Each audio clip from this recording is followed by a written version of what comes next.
What are attention getters? According to University of Nevada, attention getters, and I quote, is the first few sentences or speech are designed to catch and maintain the audience's attention. Attention getters has its own purpose to give the audience the reason to listen to the rest of the speech and help the audience understand and reflect on the topic you're trying to reach out to the audience. Hey, did you know that body shaming is a bad habit for people? Hi, Assalamualaikum. My name is Sharifah Shafarina Fakiha, but you can call me Shafa. I'm from AP2291C and my number metric is 2022610742. So, today I will explain about body shaming. As you know that body shaming known as critiquing someone based on their shape, size, and appearance of their body by humiliating someone by giving a negative comment about their body size. Body shaming can impact a bad feeling and make people feel worthless and inferior. This bad habit can make people feel unhappy, lose their confidence, and feel depressed. Such as, I feel so bad today, I look so ugly, my body so fat and thick. Why all girls look so pretty? I'm so insecure. Not only on social media, people around us also did it. Even they thought that was a joke, but their word can hurt someone's feeling without they notice. The victim might lose their self-confidence and this eventually end up in depression. So sad, right? While relevant statistics have shown that 20% of adults feel ashamed, 54% feel down, 90% feel disgusting with their body shapes and size, 51% teenagers feel upset, and many more about this. This has shown strategy that teenagers are more body shaming habits than others. As a friend or a person, there's a lot of positive way to overcome this problem. We can provide a healthier lifestyle by showing them how to eat healthy food and inviting them to join sport events. This also can create the positive vibe and bonding with each other. Last but not least, my opinion on this topic is reflection. It is because by providing motivation, reflection can increase the spirit and confidence in a person to change their self in better shape and show to them that we also can look more better than them. That's all for me. Thank you. Okay, I am going to start my speech with introduction. Nowadays, lot of us doesn't have the skill, especially for communication skills. Why? It is because we don't have the enough encourage to expose ourselves or show ourselves in front of many people, especially the young generations, Gen Z and Y. As example, I will take me and my surrounding people. We are actually a little bit of scared to talk or confront with people, to express our feelings or our opinions, because we are afraid that our thoughts are not acceptable. As example, when we are in the class for discussion to discuss about our studies, or people will think that who do you think you are, or it's okay. We can improve our communication skills day by day to make it better than yesterday. Okay, there are three ways that I found and will explain in this speech. The first one is we need to become brave and confident. Second one is we need to find a new or change our friendship circle. And lastly, we need to make sure that we have to practice and be better than before. Okay, for the first point, which is brave and confident. Every person needs to be brave at least in their life to defend themselves. And after they become brave, they will automatically to become confident with their action and words. But lot of things have to think about, and we don't have to become too brave and too confident because it will make us looks like a confident person or a person that isn't afraid of anything or rude. This is because that sometimes we need to defend ourselves with people that talk bad about us behind us by confronting them that need to be confident, because if we did not confident, we will lose in action and also words. Other than that, as example, during the job interview, we need to be brave and confident to confront the interviewer and make them believe that we are suitable and strong candidate that will suit with the job opportunities. Another example is, as for children these days, some of them doesn't have the encourage to communicate with the people, especially the strangers. As example, it is because they doesn't have the enough support from their parents or lack of communication skills. Maybe because they are introvert or a lot of things are being arranged by their parents for the communication. Okay, for the second one, each of us must have a person to talk to every day about our feelings, life, and others.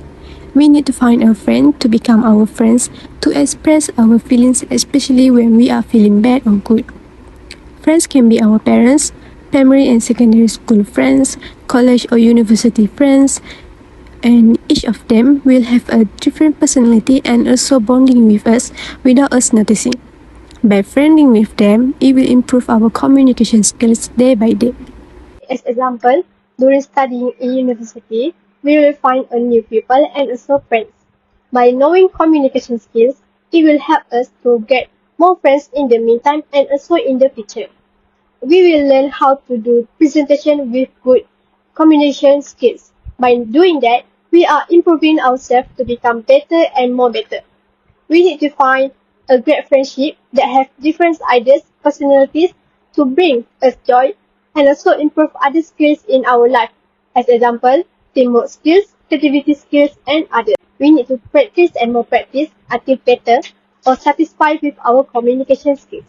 Lot of ways being found to improve our skill, which is we can attend the communication skill classes that are being taught by the professionals, or try to become more open-minded and give more ideas when discussing, talk to friends when we have free times, going to job interview, learn how to talk or send a message properly during online or offline platform, especially during online distance learning, which is ODL, which we need to message our friends and lecturers to ask a question.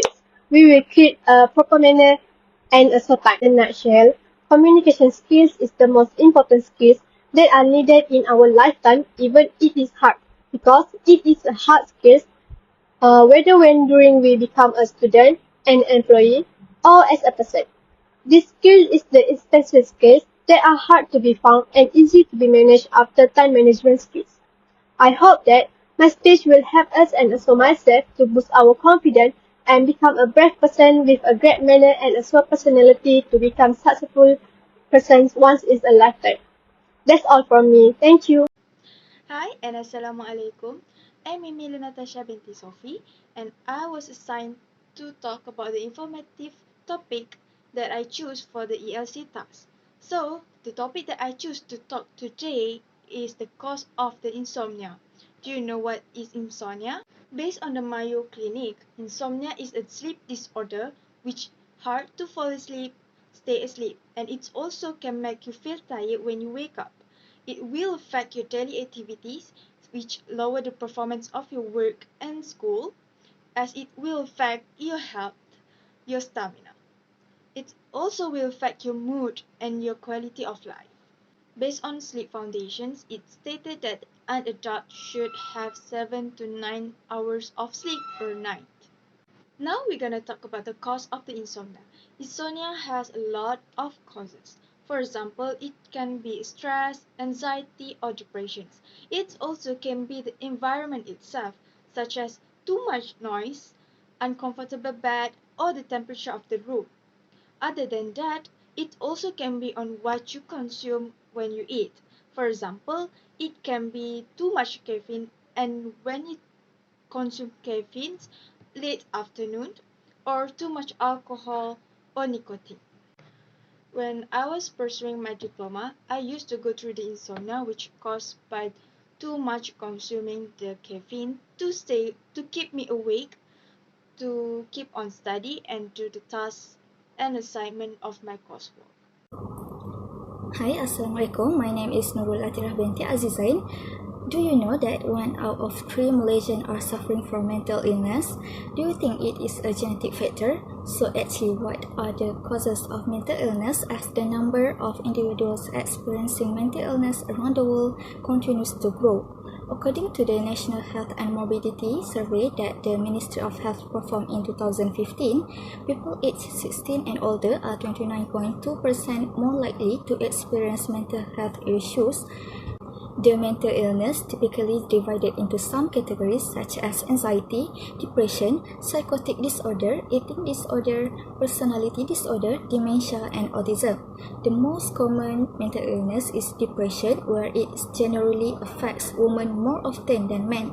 Depression categorized by loss of interest or pleasure, general sadness, feeling of guilty or low self-worth, difficulty falling asleep, eating pattern changes, exhaustion and lack of concentration.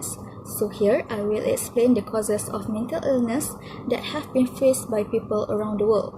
Firstly, living in a stressful environment can make you more likely to develop a mental illness. For instance, if you have an experience in child abuse, it will affect your entire life as you get traumatized. Secondly, the COVID-19 pandemic has had severe and far-reaching repercussions for health system, economics, and societies, where it will lead to mental illness. It is because this repercussion of pandemic make people unemployed and lost their loved ones, such as family members. Apart from that, in order to going through the pandemic, we have to follow the social isolation, which make people feel lonely, and anxiety, which lead to mental illness. So that's all from me about the causes of mental illness. Assalamualaikum and hi. I hope you all are having an amazing day today. Have you ever wondered what is the health effects of caffeine?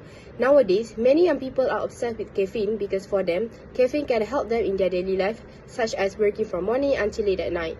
Caffeine may boost your metabolism, mood, and mental and performance. However, caffeine can also cause insomnia and hyperactive. People who don't know that they have this type of problems but drink caffeine will make it worse. As someone who suffers from these two problems, I have been cautious in my caffeine intake in my daily life. Today, I, Afrina Aziraluddin, will be telling you the health effects of caffeine. Some individuals take caffeine because it is considered as a supplement to perform strenuous activities, and some take caffeine to avoid feeling sleepy while they are working. However, high doses of consumption may have dangerous side effects and can cause health problems, such as muscle tension. It is because if you take too much caffeine, it overstimulates your nervous system and in turn can lead to muscle twitching, cramps, and spasms. Next, excessive caffeine consumption can cause other negative effects such as heart beating faster than usual. This is because the increase in the rate of the body's physiological processes occurs as a result of this caffeine consumption. You will also experience difficulty to breathe if this happens. In conclusion, there are more cons than pros in health issues involving caffeine consumption. So the moderate doses are up to 400 mg per day if you really need coffee in your daily life. So that's all from me. Thank you.